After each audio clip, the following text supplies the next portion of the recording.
জুবিন গাৰ্গৰ মৃত্যুৰ ক্ষিপ্ৰ তদন্ত কৰি দোষীক দৃষ্টান্তমূলক শাস্তিৰ দাবীত ৰসাত ৰাজপথ উত্তাল কৰে সদৌ অসম প্ৰগতিশীল নাৰী সন্থাই।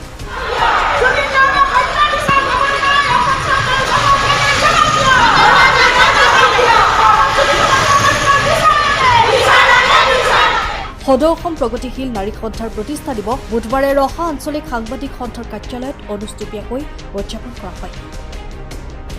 প্ৰতিষ্ঠা দিৱসৰ সভাৰ পূৰ্বে নাৰী সন্থাৰ প্ৰতিষ্ঠাপক সভানেত্ৰী ক্ৰমে লাৱণ্য দত্ত গোস্বামী, ভদ্ৰাৱতী গগৈৰ লগতে অসমৰ হিয়াৰামঠু সাৰ্থক জুবিন গাৰ্গক শ্ৰদ্ধাঞ্জলি অৰ্পণ কৰা হয়।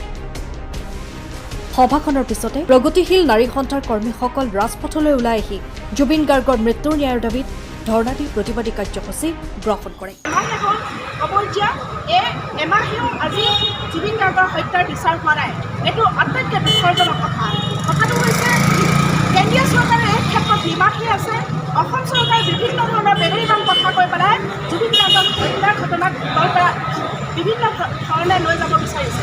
গতিকে কথাটো হৈছে যে আমি কৈছোঁ সাধাৰণ নাগৰিকৰ হত্যাৰ প্ৰসংগত আমি সদায় প্ৰতিবাদ কৰি আহিছোঁ, সদায় ধাৰাবাহিক আন্দোলন কৰি আহিছোঁ। কিন্তু আটাইতকৈ দুখজনক কথা, প্ৰাণৰ শিল্পী জুবিন গাৰ্গৰ এই ধৰণে পৰিকল্পিতভাৱে ছিংগাপুৰত নি কেইজনমান মানুহে বৰ্বৰভাৱে হত্যা কৰাৰ পিছত এই অপৰাধীক যি কঠোৰতম শাস্তি পাব লাগিছিল, আজি পৰ্যন্ত বিভিন্ন ধৰণৰ কৌশল কৰি চৰকাৰে, অসম চৰকাৰ অৰ্থাৎ হিমন্ত বিশ্ব শৰ্মা চৰকাৰে কৌশলপূৰ্ণভাৱে আঁতৰাই ৰাখিছে।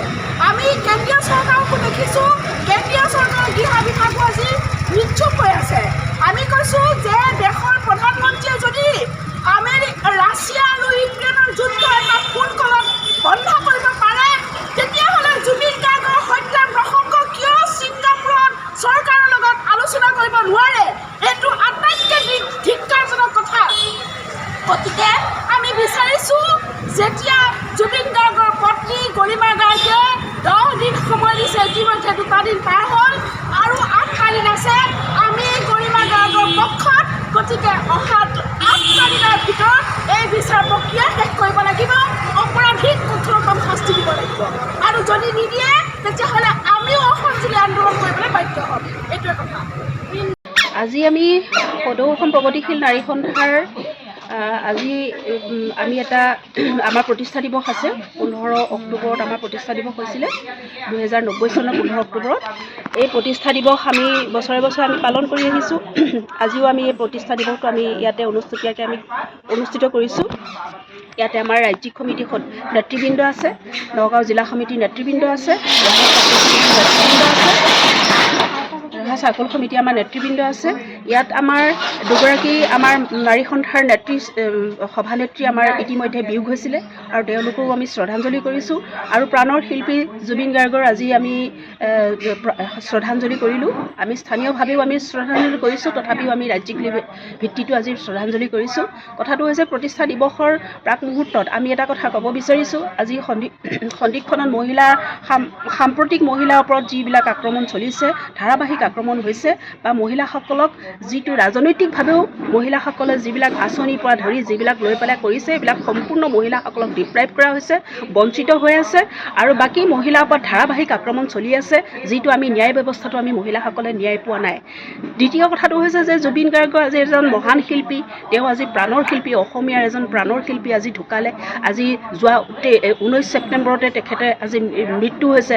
আজিলৈকে চৰকাৰে যি ভূমিকা লৈছে, এই ভূমিকা আজিলৈকে কিন্তু কালপ্ৰিট সম্পূৰ্ণভাৱে কৰিব পৰা নাই, শাস্তি দিব পৰা নাই। গতিকে এইটো সাংঘাতিক ধৰণে আমি আজি সদৌ অসম প্ৰগতিশীল নাৰী সন্থাই এইটো গৰিহণা দিছোঁ। আৰু লগতে আমি বিচাৰিছোঁ যে এটা সঠিক এনকুৱাৰী হ'ব লাগে।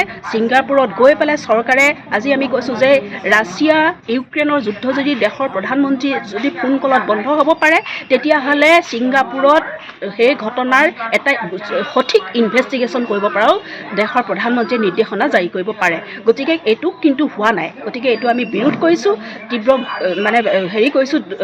দুখ প্ৰকাশ কৰিছোঁ। আৰু এইখিনি আজি আমাৰ কাৰ্যসূচী।